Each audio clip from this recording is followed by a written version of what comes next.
Seguimos en esta mesa, en esta transmisión especial de domingo, 1 de junio 2025. Alfredo Figueroa, Jacobo Dayan. Saludamos e incorporamos a la mesa al doctor Daniel Sobato, uno de los especialistas más importantes a nivel internacional, experto en temas de democracia, de elecciones, de sistemas políticos. Gracias por estar aquí, doctor. No, al contrario, gracias a ti, Carmen, y en tan buena compañía. Así que un placer de estar nuevamente en México. Estás en calidad de observador registrado formalmente. Tienes incluso un chaleco que te acredita. Correcto. Por si hiciera falta. Correcto. Espero que lo que diga no me terminen quitando el chaleco y me... Con chaleco, sin Con chaleco, sin chaleco. ¿Qué nos dices, doctor Sobato? ¿Qué nos dices? Bueno, ya nos anticipas que no estás muy benévolo con tu opinión. Mira, yo a esta altura de mi vida ya tengo que anotar las cosas, porque si no se me olvida. Pero de verdad que quería, si me permiten el abuso, poner unos puntos muy en la línea de lo que escuché que ustedes venían diciendo. Primero, sobre la reforma en sí. A nivel internacional, déjenme comentarles cómo se está mirando esto desde fuera, ¿no es cierto? Nadie entiende lo que está pasando. Nosotros tampoco. Pero digo, desde el punto de vista desde fuera, cuesta mucho entender, porque aquí, aún con toda la dificultad, vos podés tener una mejor comprensión. Desde fuera realmente esto es una nebulosa. Primero porque hay muy pocos antecedentes a nivel internacional. Está lo de Bolivia, pero que no tiene el nivel de densidad que tiene esta elección. Está lo de Estados Unidos, que es más a nivel estadual. Hay alguna cosa muy puntual en Japón, pero no hay nada que se le parezca a una decisión de que de un momento a otro dicen vamos a elegir a la totalidad de nuestros jueces, incluidos los de la Corte Suprema, etcétera, etcétera, por voto popular directo. Eso ya genera un primer... ¿Y esto de qué se trata? Lo que se sabe desde fuera es que esta es una reforma básicamente impuesta por un presidente, por una aberración que ustedes tienen en la Constitución. Ustedes tienen la aberración de que el presidente que se va se queda un mes con el nuevo Congreso. Sí. Y eso le ha permitido esta aberración constitucional, que por las circunstancias de los resultados, de la interpretación que hizo el INE, la interpretación que hizo el tribunal, etcétera, consiguió lo que no había conseguido a lo largo de todo su periodo y en cuestión de días terminó imponiendo una reforma. Entonces se la ve con una reforma con nombre y apellido que, sin perjuicio de que se reconoce de que la justicia en México, similar a la de casi todos los países de América Latina, necesitaba de una urgente y profunda reforma, no es este el tipo de reforma que venía a solucionar los problemas. Al contrario, se lo ve con mucha preocupación. En la línea de lo que ustedes decían, esto no solamente no va a resolver los problemas que sí tiene la justicia en México, sino que va a traer nuevos problemas. Entre ellos, la concentración, el riesgo de la concentración y ahora de todos los poderes en manos de un solo partido y quitarle el freno de mano que tenía el sistema político judicial para que el presidente de turno no pudiera hacer lo que quisiera. Eso es lo que se está discutiendo afuera. En cuanto a la jornada, claramente esto es kafkiano. En términos de arte, yo diría que ustedes tienen aquí el barroco churrigueresco. Claro. Bueno, yo diría que esta es una elección de estilo barroco churrigueresco, porque cuando... A ver. Y hombre, cuando vos tenés 6 boletas electorales, donde vas a tener que elegir 39 cargos federales, más 3 boletas locales, con 12 cargos adicionales, tenés que elegir en un solo momento, 15 minutos, 18 minutos, 51 cargos. O sea, no hay manera que vos puedas llevar un voto informado para una elección juiciosa de esos 51 cargos y que puedas luego... Tuviste que hacerlo por anticipado y tuviste que incluso ensayar tu voto. Eso se orientó desde el INE. Claro, pero tendrías que haber pasado quizás unos 2 o 3 meses revisando de manera cuidadosa currículum tras currículum. La mayor parte de la gente que hoy fue a votar, que es muy poca gente la que ha ido a votar, porque hoy había gente en todos lados. Yo vi gente en las calles, en los parques, en los restaurantes, menos en los centros de votación. Pero la poca gente que fue a votar la gran mayoría de la poca gente que fue a votar no tenía la menor idea de lo que estaba votando. ¿Tú estuviste en cuántas casillas? Como en unas 10. 10 casillas. No vi. ¿Junto con unos 10 observadores juntos? ¿Cómo iban? Sí, más o menos éramos unos 7 observadores. Observadora de este proceso electoral y de esta jornada es la doctora Denise Dresser, que está enlazando la comunicación con esta transmisión especial. Así que, Jacobo Dayan, Alfredo Figueroa, doctor Sobato, saludamos a Denise. Denise, bienvenida a la transmisión especial este domingo 1 de junio. ¿Cómo viste las cosas? Te escuchamos. ¿Cómo estás? Hola, buenas noches. Pues hago mías las palabras de mi amigo Daniel Sobato. Mi experiencia en las calles, en las casillas, fue muy similar a la suya. Estuve en alrededor de 10 casillas, desde las 10 de la mañana hasta hace apenas un rato. Y sí, kafkiano, como lo describió el Financial Times en un artículo hace apenas unos días. Kafkiano por el esfuerzo que requirió para la autoridad electoral armar esta elección, con el presupuesto que se les dio, el tiempo que se les dio, el número de boletas que exigía, la complejidad, la información requerida para que todo esto derivara en una elección que, según lo estamos previendo, va a tener niveles ínfimos de participación. Quizá del 5%, un poco más. Fui en todas las casillas en las que estuve, había padrones de registro de 1,200 personas, 1,600 personas, 1,000 personas, y habían votado a lo más 75, 95, 120 personas, tardándose mucho.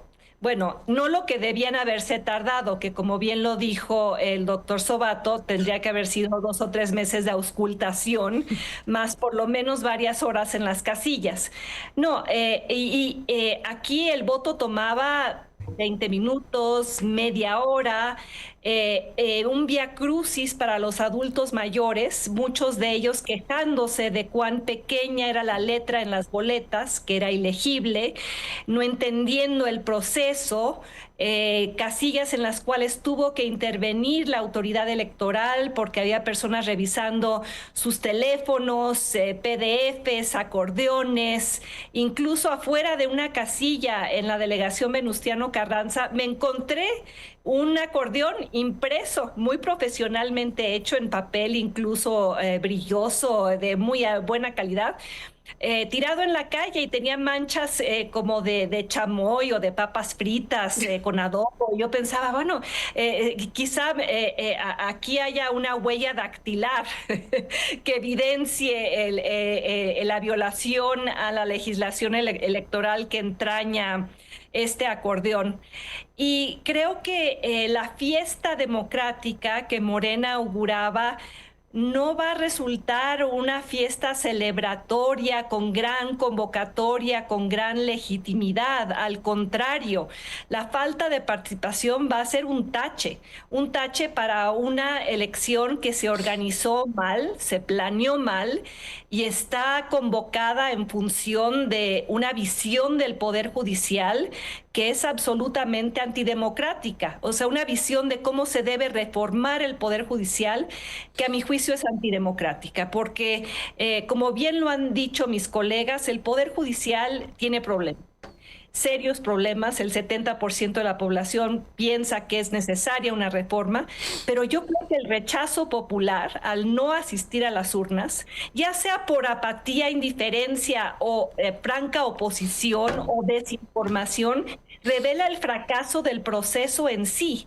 Y también yo creo que en la medida en que van saliendo los números y se revelen cosas como que hay jueces electos que van a ocupar sus puestos, que jamás han estado en un juzgado, o que en estados como Durango van a ser electos por un puñado de votos porque en Durango no había competencia, o que resulten electas ya sea ministras plagiarias o ministras a la Suprema Corte como Lenia Batres, que por el conteo que han sacado hasta el momento va en el primer lugar de las preferencias, que han manifestado abiertamente su militancia morenista, Para mí el plan C queda evidenciado como lo que siempre fue, un intento de control, un intento de captura, en un proceso manchado por la corrupción, por el hecho de que ahora hay criminales en las boletas, hay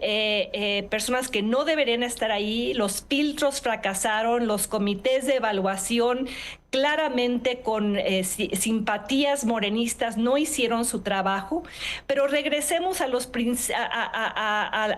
principios fundacionales de la democracia, que entrañan división de poderes, que entrañan contrapesos, que entrañan independencia del Poder Judicial, y esos requisitos mínimos con esta elección hoy se han violado. Y por eso no me extraña la cobertura de la prensa internacional, como bien dice Daniel Sobato, desde fuera, cómo se está mirando esto. Se está mirando como un proceso que no es un experimento democrático, que no vuelve a México el país más democrático del mundo, sino como un experimento fallido, como un ejemplo de lo que no se debe hacer para reformar un poder judicial con serios problemas, y como algo que se disfraza de bueno, pero que se monta sobre, bueno, un proceso que ya veníamos afinando desde hace más de 20 años, que es cómo se llevan a cabo las elecciones, porque algo que sí quisiera resaltar en mi observación, el INE y los funcionarios han hecho bien su trabajo. Ahí estaban los funcionarios de casilla, los ciudadanos que han sido entrenados para hacer esto, auscultados, participando, y a la vez diciendo honestamente que este no es el proceso adecuado, recibiendo quejas de quienes no sabían lo que estaban votando, los perfiles de por quiénes iban a votar.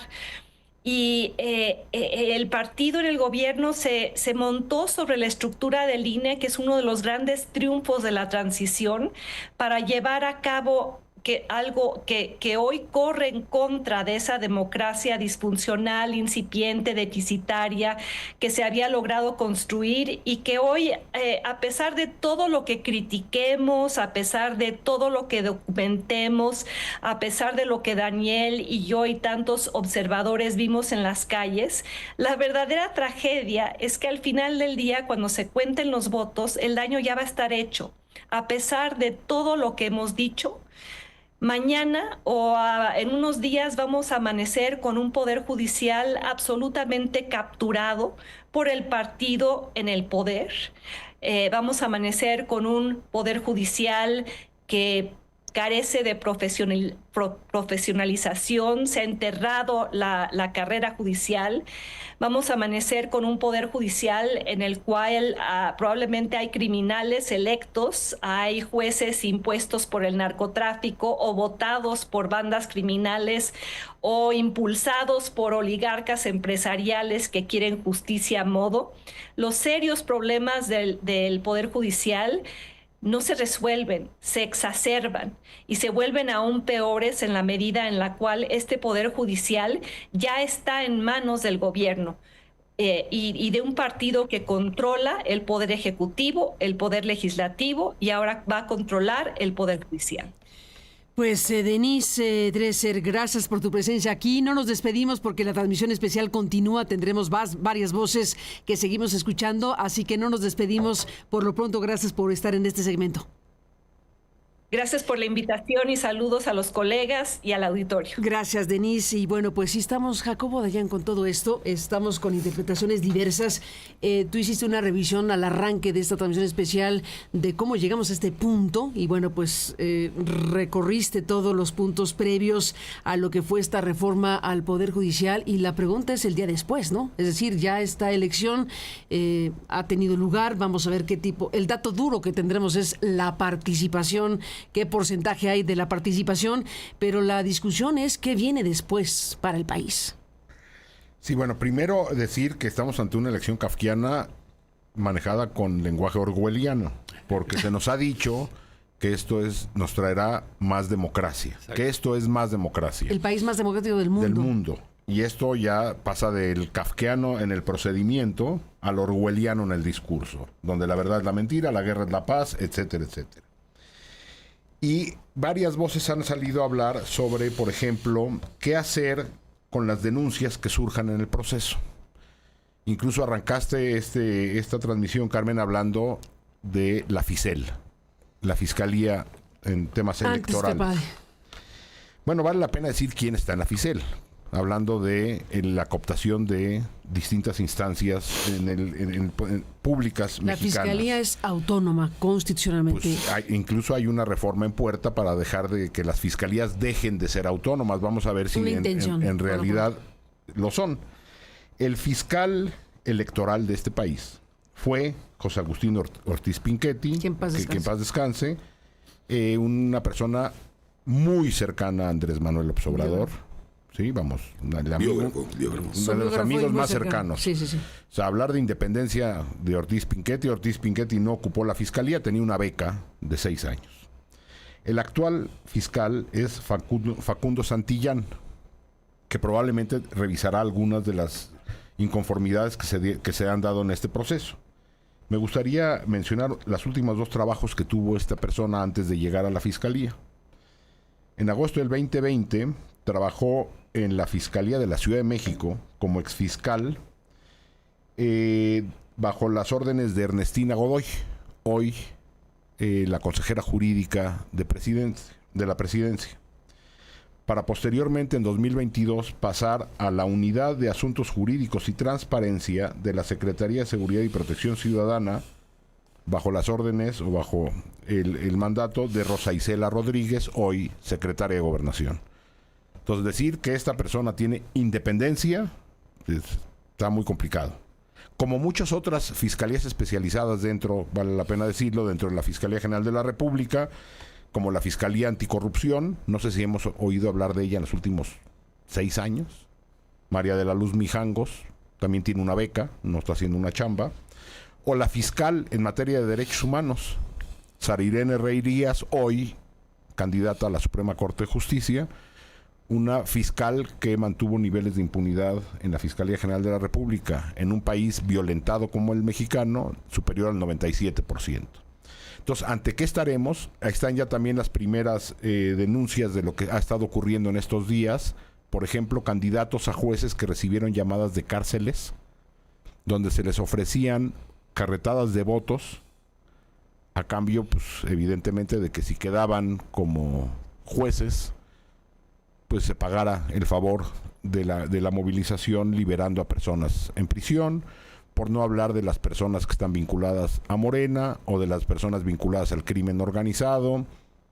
Es decir, ante lo que estaremos es ante la cooptación absoluta, ahora sí ya de los 3 poderes, en un país violentado como el mexicano. Es decir, no es poca cosa hablar de un partido político que controla los 3 poderes en un país con brutal impunidad y con el crimen organizado que cogobierna este país. Alfredo Figueroa. Bueno, primero bienvenido, Daniel. Gracias, un gusto tenerte, un gusto que estés acá en el estudio. Gracias, además, yo creo que lo que estamos viendo, arrancamos un poco el ejercicio de diálogo sobre esta elección, es una parte muy relevante de un proyecto de construcción de partido hegemónico en México nuevamente, que además ha tenido prácticas sui generis en ciertos sentidos. Cuando se define entre Kafka y Orwell lo que acabamos de vivir hoy, lo que advertimos es que estamos frente a un ejercicio con singularidades históricas muy relevantes. Una de las cosas que creo que puede empezar a ocurrir, Carmen, es que lo que hay en México a partir de ahora es una ruptura del orden constitucional que se concibió, digamos, en el régimen de la transición. Esto está roto. Y parece que aquello que lo piensa sustituir, por todos los elementos y evidencias que hoy tenemos, es un partido hegemónico que ya en México conocimos en otro tiempo, pero con otro contexto y otro tiempo y otro juego en las reglas de la comunicación, en las reglas de cómo se domina una sociedad, un Estado, ¿no? No quiero dejar de señalar que además de la elección federal de la que hablamos, hay 19 entidades del país que han elegido o no elegido, si se quiere. A mí me parece que no hay una elección en esta... Este día no es una elección como tal, como las que conoce la gente en el país. Es otra cosa. En muchos sentidos es una farsa, ¿no?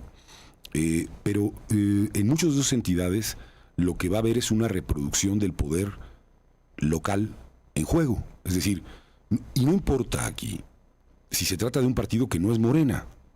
Es decir, puede tratarse de Durango, donde gobierna el PRI, o puede tratarse de Aguascalientes, o puede tratarse de otras entidades, o Veracruz, donde gobierna Morena, en fin. Hay una reproducción de un ejercicio, digamos, de intento de control del Poder Judicial, que ciertamente era un tema de enorme relevancia en México, a nivel de lo que representan los poderes locales en un diseño constitucional federal como el que teníamos, o como el que se planteó originariamente, que era en realidad una aspiración. La república y el federalismo plasmados en la Constitución fueron una aspiración de aproximaciones lentísimas en la parte del Poder Judicial, con muchísimos problemas, que hoy, digamos, yo lo que decía es, cerramos la condición de posibilidad a que esto tenga una mejora en el tiempo, a que podamos advertir que es a partir de los méritos técnicos, que es a partir de la autonomía y la independencia de un juez que podrá llegar a ese ejercicio. Y eso nos pone en una ruta, en mi opinión, de pérdida potencialmente de un conjunto de libertades conquistadas a medias, si se quiere, con todos los grises que queramos poner, que además existen en México de manera muy importante, y deja de lado, no solamente, digamos, va a perpetuar la impunidad de la que habla Jacobo, porque aquí no hay una reforma de la justicia, aquí no hay una reforma de la investigación, no hay una reforma que llame a entender qué es lo que ha pasado, cuál es el fenómeno, cuál es el contexto, cómo interviene el Estado para resolver este asunto, sino hay un ejercicio militarizado. Por eso el símbolo de la mañana en el INE, ¿no? Que tuiteábamos, o que posteábamos. Eso es lo que me parece que aparece en el horizonte, y creo que todavía no le acabamos de dar el golpe total a lo que esto representa en la posposición de nuestras posibilidades democráticas. Es un golpe al movimiento democrático, es un golpe a los esfuerzos que muchas de las personas que estamos aquí, y seguro de la audiencia, hemos hecho a lo largo de mucho tiempo, observando, construyendo instituciones, hablando de libertades, haciendo periodismo, al que hoy un solo grupo en el poder, que yo ahí solo dejo no sé si es un grupo homogéneo, creo que no, creo que es un grupo heterogéneo, va a tener acceso para poder acabar con aquellos pequeños trozos que construimos a lo largo del tiempo. La capacidad de defendernos de los abusos que pueden darse entre particulares, pero particularmente por parte del Estado, van a estar ahí.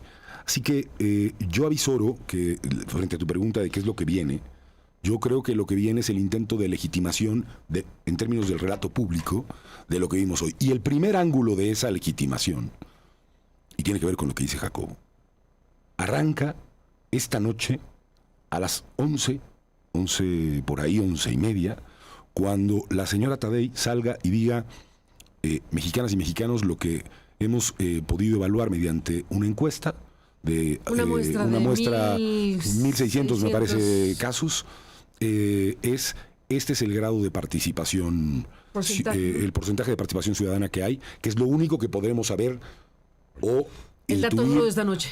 Bueno, ni tan duro, es una proyección. Es una proyección que vamos a ver cómo sale. Ya habrá también esa hora empresas privadas que empezarán a la construcción. Eso ya en cualquier momento, ya ha salido algunas, me parece que ya salió alguna. Estamos esperando a las 8 más o menos, en unos minutos más, ¿puede ser? Encuestas telefónicas, creo que será interesante ver quién estuvo en casilla. Uh-huh. Es decir, el parámetro entre una encuesta telefónica y una a boca de urna haciendo conteo de las personas que votaron va a tener una diferencia metodológica interesante. En este caso es simplemente saber quién fue a votar. ¿Cuántos? No, exacto. ¿Cuántas No personas el van a sentido del votar? voto, sino cuántas personas fueron a Ahí votar. Porque inicia- se dio el voto sin parecer imposible. Es imposible saberlo. Ahí Entonces, inicia aquí- la guerra de los relatos. Y digo una cosa, del oficialismo, digamos, controlando medios públicos como los controla, que han pasado el día haciendo propaganda. Y privados, que también controla. Y este relato que escuchábamos, es que uno lo que tiene que decir es cuando escuche que hoy votó el porcentaje ínfimo que va a haber participado en un país de 100 millones de personas, nos van a decir que lo que se respiraba era esperanza. Yo escuché hace rato a Vanessa decir, es que lo que yo percibo es esperanza muy, muy, muy fuerte. Bueno, vamos a tener que creer que esta votación, aunque la votación sea ínfima, deberá generar esperanza. Doctor Sobato. Daniel. Mira, es tan kafkiano esto que estamos a las 8 de la noche haciendo análisis político en una noche de elecciones. Sí. En una noche normal de elecciones estaríamos todos matándonos por tratar de ver cuáles fueron los resultados, ¿verdad? Imposible saberlo. Claro.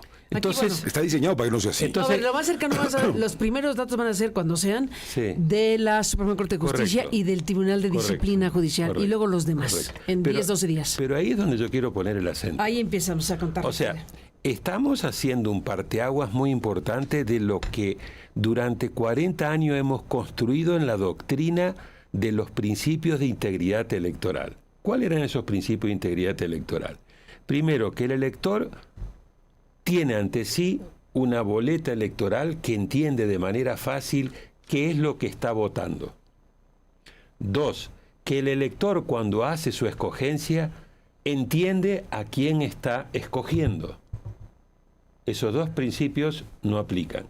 Tercero, que el escrutinio se hace en la casilla por los miembros de la casilla la misma noche de la elección y que ese resultado se traslada a un acta y que el acta mata voto. Por eso se ha trabajado por años en América Latina y en México para hacer esa conquista. Bueno, esa conquista la hemos tirado por la ventana y hay como una resignación, como diciendo, bueno, habrá que esperar 10 días.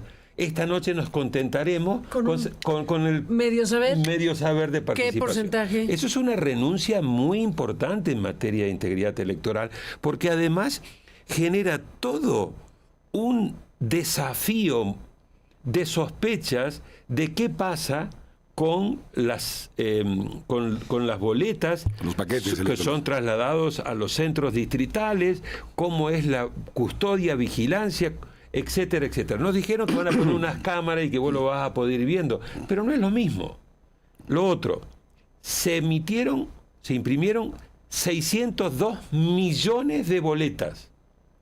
Vamos a suponer que el nivel de Detente un segundo. 602 millones de boletas. ¿Ok? de las cuales quedaron vivas todas. Vamos a suponer que el nivel de participación electoral fue así, exagerando, 15%. Bueno, ya. Te doy 20%. 20% de 600 millones son 120 millones. Te quedan 480 millones de boletas que además del desperdicio económico, etcétera, van a regresar a los centros distritales sin ser anuladas.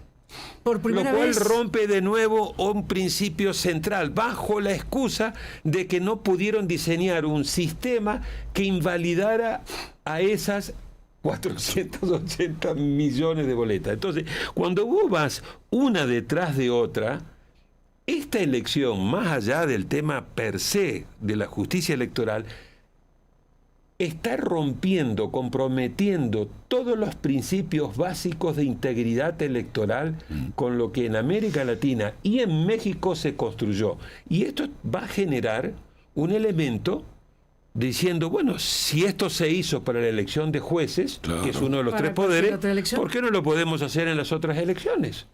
Entonces, este es un tema súper grave, que la noche de la elección no registra antecedentes, colegas, que la noche de la elección uno haga análisis político, porque de los resultados mejor no hablemos.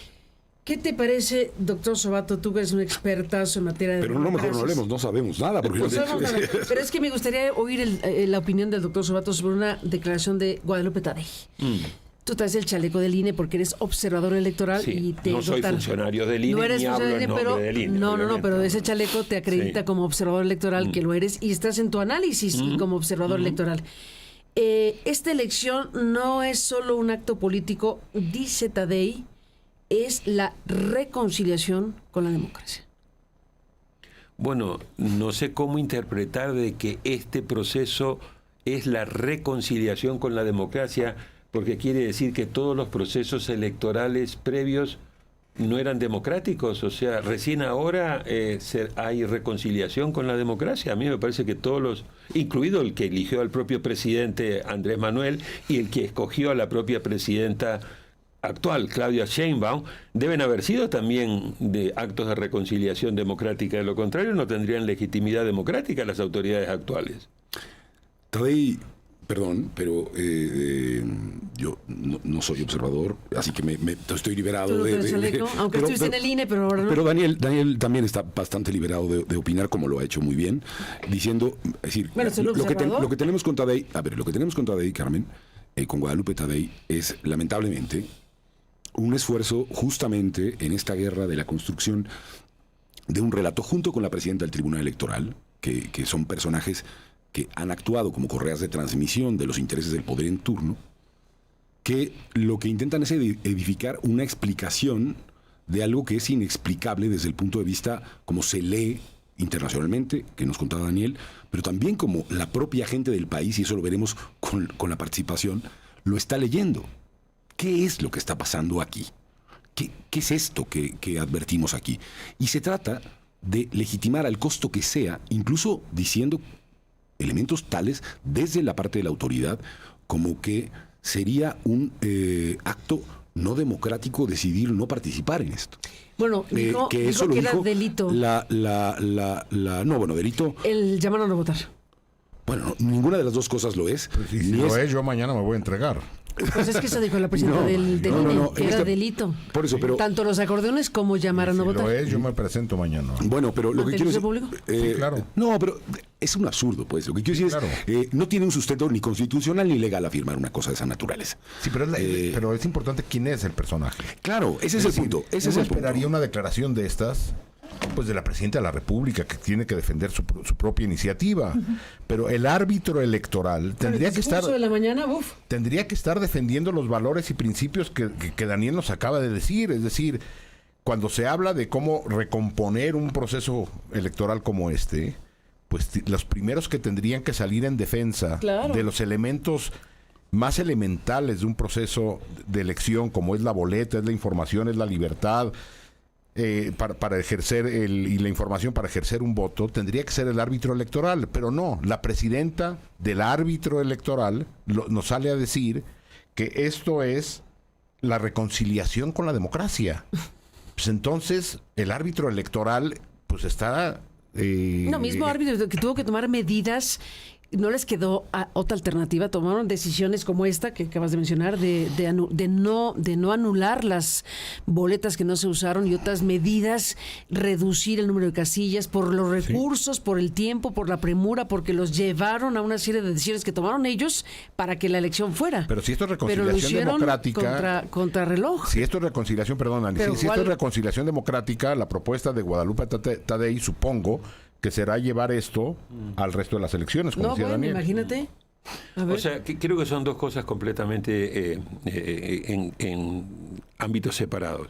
Una es esta expresión de la presidenta del INE que habla de reconciliación. Tú reconcilias cuando algo está roto, cuando algo está peleado, cuando algo está disociado, ¿verdad? Y si es un acto de reconciliación democrática, quiere decir que lo que estaba anterior a este acto estaba sin ese nivel de reconciliación democrática. Y eso implica que las elecciones anteriores, incluida la de la propia presidenta Sheinbaum, se llevaron a cabo sin el nivel de reconciliación democrática. Cabe destacar que esa última elección fue organizada por el INE bajo la presidencia. Entonces ella hizo una elección donde no hubo reconciliación democrática. Recién ahora lo hay. Entonces yo creo que ese es un elemento que hay que poner. Lo otro tiene que ver con los principios de integridad electoral. Hemos trabajado 40 años, vuelvo a insistir, y ustedes 25 años en ir construyendo 30 años, todo una serie de buenas prácticas de cómo se organiza un proceso electoral para que genere certeza y que genere confianza. Y un proceso electoral que, además de que la gente está poco y mal informada, que es realmente complejísimo poder entender lo que estás votando, etcétera, etcétera, que la noche de la elección el escrutinio no se haga en mesa, sino que se agarren todas las boletas, que la única función de los miembros de casilla sea clasificar a las boletas en sus diferentes categorías, ponerlas todas en un paquete y dárselas a los centros digitales para que sea el INE el que cuente. Eso va en contra de la ciudadanización que tanto se trabajó y se elogió en México. Entonces estás haciendo un retroceso gravísimo. Agregale a eso el tema de las boletas, millones de boletas que van a volver sin estar anuladas, agregale otros elementos no de una demora de 24 o 48 horas, sino de demoras de 10 a 12 días, y entonces vos estás preguntándote, más allá del tema de la reforma judicial, desde el punto de vista de la integridad de un proceso electoral, hoy México ha retrocedido varias casillas. La excusa: hay dificultades técnicas que nos obligan a tomar estas medidas. Sí, pero una dificultad técnica nunca puede violentar o poner en riesgo un principio de integridad electoral. Correcto. Yo nada más agregando, siempre que se hacen estos análisis vale la pena también no dejar de recalcar esto. Suponiendo que se pudieran salvar todos estos problemas técnicos, la elección del Poder Judicial es antidemocrático y antirrepublicano, aunque se salven estos problemas de procedimiento. Claro, lo que pasa es que yo siento que acá tenemos dos problemas. Uno es el mal de una mala reforma que, independientemente cómo se organice la elección, ya de por sí elegir a los jueces, eso es una pésima. Exacto. Pero a su vez le tenés que agregar Correcto. el gravísimo retroceso que esto implica de un proceso electoral concebido en estos términos. Además lo que pasa es que, y eso es lo que creo que es muy importante, es que esto puede ser un intento de destino de las elecciones en México. Porque cuando tú tienes esta ruptura en una elección constitucional como la que se supone estamos viviendo el día de hoy, lo que tienes es un precedente absolutamente regresivo. Correcto. De algo Claro. que construimos, pero además que construimos no solamente con esfuerzos técnicos, sino con un conjunto de esfuerzos políticos del movimiento democrático a lo largo de décadas en México. Y un último punto que me parece central. Cuando se hizo la reforma para el referéndum revocatorio, se puso un threshold, se puso como mínimo un 40% para que ese ejercicio, si vos exigís un 40% para revocar un mandato, como mínimo debiste haber puesto un 40% para que sea válido elegir un mandato, para la conformación de un poder. Esta es una elección que vos podrías elegir a todos los jueces con un 2 o un 3%. Y sería aparentemente una reconciliación democrática. El doctor Alberto Asís se incorpora a este análisis en este programa especial. El doctor Alberto Asís, que es doctor en Ciencias Sociales y bueno, pues investigador del CIESAS, además de articulista del Universal. Alberto Asís, bienvenido. Gracias por estar aquí. ¿Cómo has visto todo? Carmen. Bienvenido, doctor. Gracias por estar aquí. Alfredo y el doctor. Saludos, Alberto. Bueno, pues creo que voy a repetir un poco de lo que han dicho y han debatido. Me parece que, en primer lugar, cómo llegamos a esta elección. ¿Cómo llegamos aquí? Que se le ha dicho kafkiana. No sé si es exactamente el adjetivo que le podemos adjudicar, pero sí creo que fue una muy mala reforma que está basada en una mala idea, es decir, politizar la impartición de justicia y dejar completamente descuidado y al lado la procuración de la justicia. Es decir, creo que son dos errores fundamentales que implican que no se quiso mejorar el sistema de justicia, ni en la parte de la impartición ni en la parte de la procuración. Entonces, lo que tenemos es una reforma que llevó a un laberinto implementación muy complicado, muy lamentable en muchos sentidos. Es decir, que lo vimos el largo proceso desde las tómbolas y las bolitas esas con las cuales pues se destruyeron carreras judiciales de varias décadas de mucha gente que trabajaba en el Poder Judicial y que de alguna manera fueron a generar a través de comisiones una serie de listas con muchísimos errores, con pocos criterios claros, transparentes de cómo se estaba realmente seleccionando y formando esa boleta. Luego vino, pues prácticamente le dejó el Congreso con la reforma al INE, pues una elección imposible, yo diría, en muchos sentidos, es decir, recursos recortados casi en un 50%, acciones que tomaron, que no se sabe por qué, pero que llevan en este país pues a sospechar de que puede haber ahí oscuridad, que podemos llegar a fraudes, ¿no? O sea, ¿por qué no se van a contar los votos a la luz de los ciudadanos? ¿Por qué no se van a inutilizar las boletas que no se emplearon para votar? O sea, todos esos elementos que habían sido factores muy importantes para detectar problemas en una cultura de fraude de décadas que se fueron poco a poco corrigiendo, pues ahora regresamos a esas situaciones. No hay programa de resultados preliminares, van a estar entre 10 y 12 días contando, es decir, son puras situaciones extremas a las que la autoridad electoral respondió con una serie de...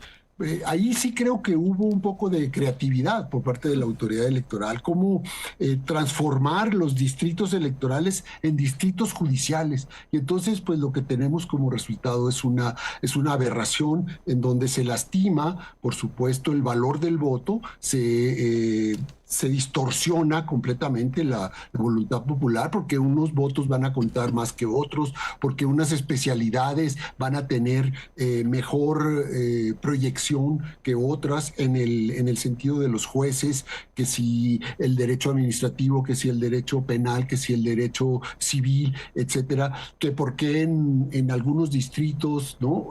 Populares como Iztapalapa hay un padrón mucho más alto que en distritos menos populares, en fin, y cuando pasamos de lo federal a lo estatal, pues las aberraciones brincan de forma muy importante, es decir, desde candidaturas únicas como en Durango, o votar por planilla, o como los gobernadores de oposición, ¿no? Que también se sirvieron con la cuchara grande para poner a su gente. Es decir, todo el mundo quiso poner y formar estas listas para, de alguna manera, capturar de forma más abierta al poder judicial. Entonces creo que este es otro elemento muy, muy importante. Y tercer elemento, creo que el día de las elecciones, es decir, el día de hoy, pues lo que vimos es poca participación. Y creo que es un poco tramposo decir, le importaba mucho a la gente la reforma, pero pues no fueron a votar. Eso no tiene correlación. No es cierto. Cuando tú le dices a la gente, te interesa un sistema de justicia en mejores términos, en mejores condiciones, la gente te va a decir que sí. Es decir, en nuestro sistema de justicia tiene gravísimos problemas, pero no era el mecanismo, no era la reforma indicada. Entonces, creo que aquí hay una trampa, es decir, tiene un gran apoyo en la reforma, pero fíjate que la gente no va a votar, salvo en una proporción muy, muy menor a lo que normalmente ya se había logrado en términos de participación electoral en este país. Me parece que estos tres elementos nos dejan una situación muy difícil y muy complicada para los años que vienen, porque se habla mucho ahora de que esto es lo que va a tener el país en los próximos años o décadas. Así se formaron estas mayorías con Morena, y entonces vamos a tener elecciones judiciales por muchos años, ¿no? Me parece que si realmente se llega a un acuerdo político de consenso importante, si hay responsabilidad en la clase política, se van a dar cuenta que en efecto hay que hacer una reforma al sistema del Poder Judicial, al sistema de impartición y procuración de justicia, pero que esta no fue la reforma. Es decir, en algún momento se tendrán que empezar a dar las condiciones para recapacitar y echar atrás esta reforma que me parece que es una muy mala idea, una muy mala implementación y un muy mal resultado en términos generales. Alberto Asís, gracias por estar aquí en esta transmisión especial. Seguimos en contacto y bueno, igual al rato nos enlazamos de nuevo. Al contrario, muchas gracias a ustedes. Al contrario, gracias Alberto Asís con todo esto que nos presenta y bueno, análisis importante, Jacobo. Pues sí, ante lo que estamos es, como decíamos al inicio, o sea, no hay voces fuera del oficialismo, incluso a nivel internacional, que vean con algún tipo de, ya no de simpatía, con algún tipo de curiosidad constructiva, un procedimiento de este tipo, ¿no? Repito lo que decía Roberto Gargarella, ¿no? Estamos ante la destrucción, la mayor tragedia institucional y judicial de nuestro tiempo, porque aparte decía que esto fue autoinfligido, vamos, no es de que las condiciones nos obligaron a tomar estas decisiones. Es muy difícil cuando te preguntan en América Latina y en otros países la respuesta de por qué hicieron esto. Porque todos sabemos que en México tenemos un problema enormemente grave, incluso en el periodo de la transición, con la impunidad. Es decir, y eso está claro. Pero cuando hablas con colegas de fuera del país y les explicas en qué consiste la reforma y advierten lo que está pasando, la primera reacción es, evidentemente, esa reforma no busca resolver el problema de justicia y de impunidad en México. Y tiene, como se advierte, otras consecuencias. La posibilidad, como ha venido ocurriendo, de destruir también los avances en materia electoral. Asociado a la integridad de los principios constitucionales de la función electoral, a la equidad de la competencia política como el gran paraguas, digamos, el principio a partir del cual tú puedes contender, porque hoy, y veremos esto, y lo veremos en los resultados, de los que habrá que hablar, con puntualidad, cuando veamos que los acordeones que vimos toda la semana empiezan a corresponder con los resultados que vimos o veremos las próximas semanas en términos de resultados, empezando por el tema de la Suprema Corte de Justicia de la Nación. A ver, ¿aquí qué hacemos, doctor Sobato? Tenemos estos acordeones, ya sabemos por quién se promovió, se orientó a la población, si le queremos poner brevemente el asunto.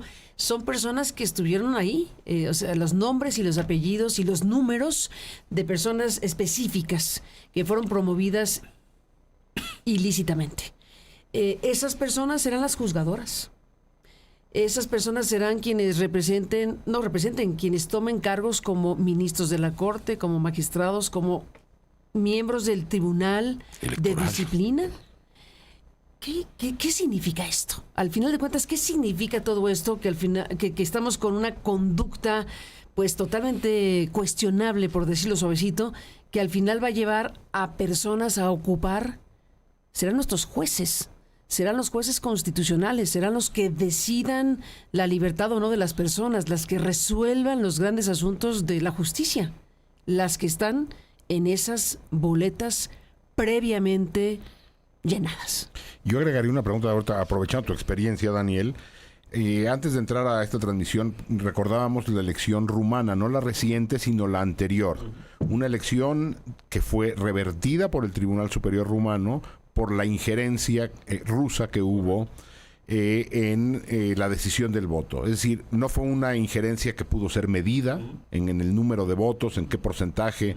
Esta injerencia rusa volteó la elección, tan la volteó que cuando se repite la elección gana el otro candidato, no el candidato cercano a Vladimir Putin, pero hay una decisión del tribunal en democracia donde advierte este tribunal rumano de que la elección ha perdido credibilidad, el resultado de la elección ha perdido credibilidad por una injerencia ajena al proceso democrático.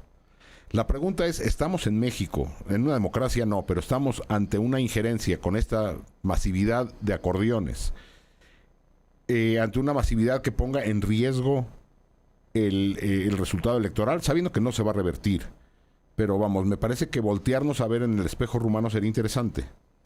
Sí, son, como tú bien dices, dos hipótesis y situaciones muy diferentes. En una es una interferencia de un poder externo.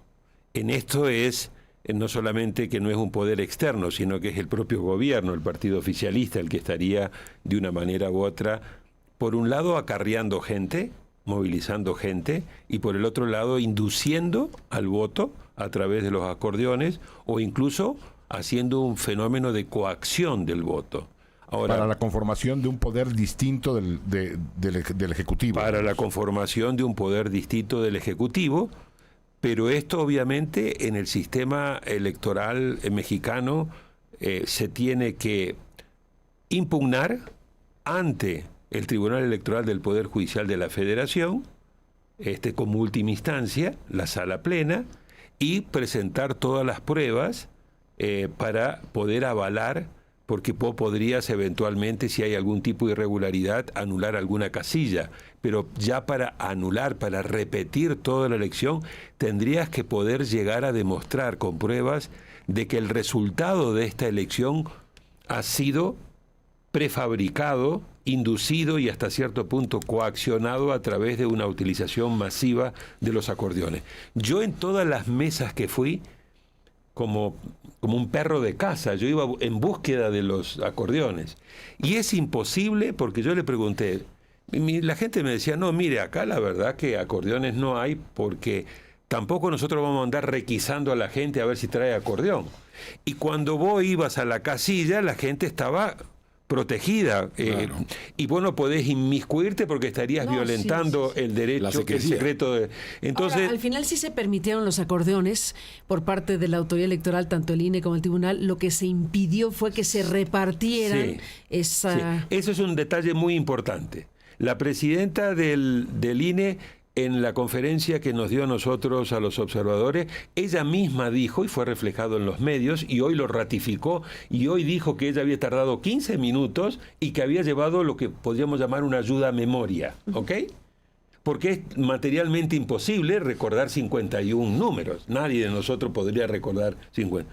Pero una cosa es una ayuda a memoria que vos elaborás de manera honesta para poder realmente hacer un ejercicio lo más riguroso posible en tu selección, y otra cosa es ya una campaña diseñada para, vuelvo a decir, inducir y coaccionar el voto de un alto número de electores en función de unos mismos personas escogidas. Eso sí sería muy grave, pero el problema de eso es cómo vos lo demostrás, o sea, cuáles van a ser las pruebas. Porque hoy y la autoridad que lo resuelva. Pero si tienes números soviéticos, por ejemplo, en la Suprema Corte, se presentó una en los resultados contra lo que traen los acordeones, es un elemento de prueba importante. La autoridad electoral en México, o sea, el principio de competencia política en México es el de la equidad en la competencia política. Y tenemos un proceso de fiscalización que se va a llevar a cabo. Una de las preguntas no solamente es si hubo este ejercicio de inducción masivo y coacción del voto, sino quién lo financió. Es decir, desde dónde la gente surgen los recursos. Según el Reforma y según la denuncia penal. Hay una denuncia fuerte. Pero según la presidenta Morena es la gente.